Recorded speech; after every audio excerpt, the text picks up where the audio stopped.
Marian Rivera, nagdingning sa FAMAS, First Best Actress Award.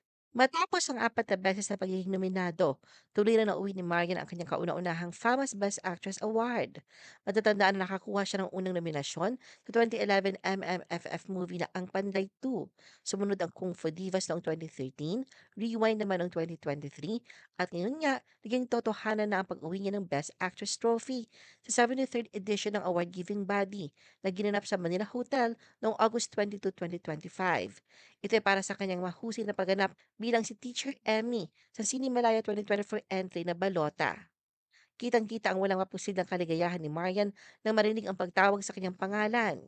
Sa kanyang acceptance speech, inilahad niya na isang malaking karangalan para sa kanya makatanggap ng naturang pagkilala. Nagpasalamat siya sa Cinemalaya Film Festival sa pagbibigay sa kanya ng pagkakataong makalahok sa isang pelikulang may malalim na mensahe at epekto sa lipunan.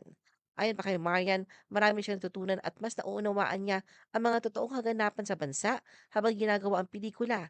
Ipinag-alay din niya ang kanyang parangal sa lahat ng mga guro bilang pagkilala sa kanilang sakripisyo at pagmamahal sa bayan.